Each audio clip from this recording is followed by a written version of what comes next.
Let me tell you about a few of the events of my life that has formed the character that I now possess. I was born in a small town in Southern California on a citrus farm and learned at an early age a strong work ethic and the value of persistence. We worked until the job was done, period.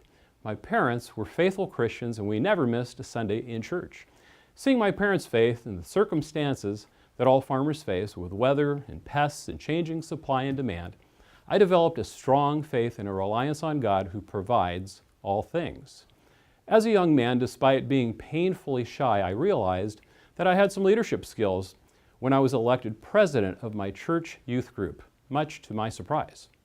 After I graduated with 2 undergraduate degrees, I started a business in 1989 in real estate consulting and valuation and expert witness.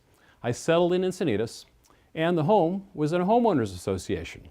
What occurred next wouldn't be at all surprising to anyone who has been in a homeowners association, but I couldn't believe it. I was elected to the board and discovered the board was filled with, let's say, leftist Democrats, and they had absolutely no common sense.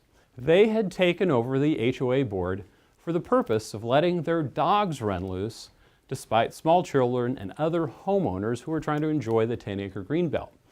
It erupted one day when an older neighbor was frightened by the loose dogs and told the board members he'd be carrying a handgun on his walks for his own self-defense from their dogs. They concocted a lie and reported him to the sheriff, stating that he threatened them with a gun. When my neighbor told me, I was outraged.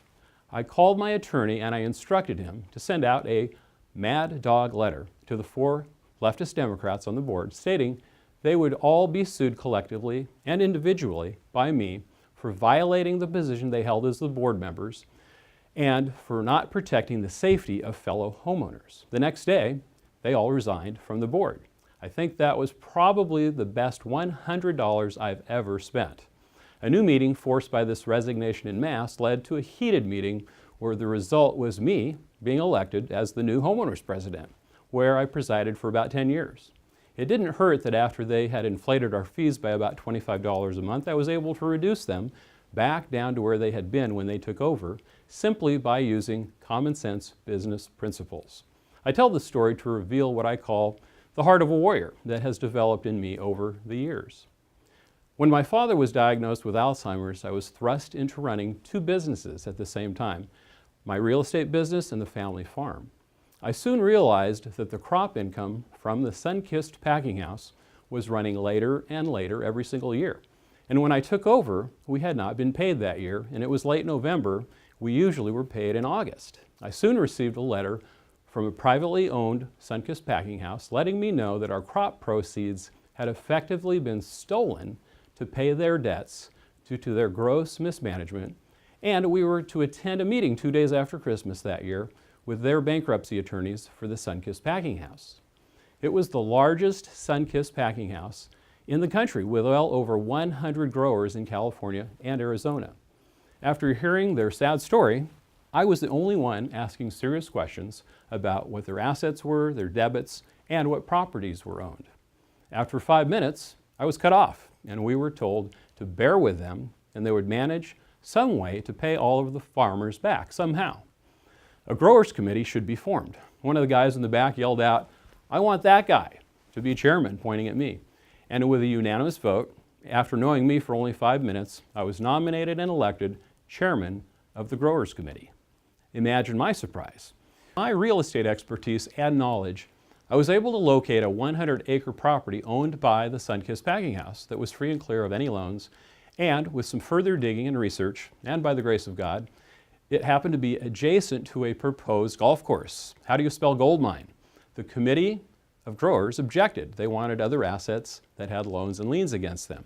I persisted, and we ended up taking back the 100 acres, and again, by God's grace and some knowledge and real estate expertise, we were able to sell this property to a developer, and it enabled us to pay back over 99% of all the crop proceeds to over 100 Sunkist grapefruit farmers, not to mention all of the stinking lawyers. An important event during this 2-year ordeal occurred at one meeting in Orange County with all of our growers committee and the legion of lawyers and the packing house owners. I discovered that a Sunkist Trust account that was set up to pay all of the growers for a Sunkist orange soda they had developed had not been paid to the growers for over 2 years. It was not a ton of money. It amounted to maybe $5,000 to $10,000 per year per grower, but definitely not crumbs. Again, I was outraged and demanded immediate payment to all of the growers for the past 2 years of trust money. They all objected and flatly said this money was not available. I stood up, demanded payment within 2 weeks, or we would file criminal fraud charges. Everyone left in anger, and our attorney read me the Riot Act. I stated at the meeting this was a hill that I was willing to die on, and it was not negotiable. Our attorney told me we'd lose any ability to recoup our crops money, and I had made a serious error. Well, 15 minutes later, when I was driving back to my office, I received a call from my attorney. The owners had agreed to pay the stolen trust money within 7 days, and suddenly my attorney was calling me a genius. She says that took guts and a lot of heart. I was not surprised. Soon after this event, I started volunteering as a precinct captain in Encinitas, and I did that for many years. I also founded the North Coast Republican Club, and I was voted as president, also served as vice president and treasurer in the following years. Soon after our formation around 2005, I invited Jim Gilchrist, the founder of the Minutemen, to speak for a fundraiser for the new club. We were going to use the Encinitas Community Center, but due to the great controversy, the city of Encinitas put a price tag of $15,000 for security for the event. At the time, I was not aware of what is known as a heckler's veto, and that it's not legal for the city to charge for security for an event of this kind, as it results in the squashing of freedom of speech. Lacking that knowledge and the funds for an attorney, I did the next best thing. We hired 2 buses and we filled them completely. We took the whole group to Boulevard down by the border and met with Jim Gilchrist at the VFW building, and we saw firsthand the dangers on our Mexican border. You can read the article posted in the North County Times, June 20th, 2005. I believe God has given me a gift of leadership and a righteous indignation when I see things that are unfair and unjust. I will use those leadership skills and righteous indignation, or what I call a warrior's heart, when I am sworn in to represent the people of the 49th Congressional District and right the wrongs and put forward legislation to defend and protect our religious freedoms and the unalienable rights endowed by our Creator. Thank you for taking the time to learn more about me and what I like to refer to as a warrior's heart.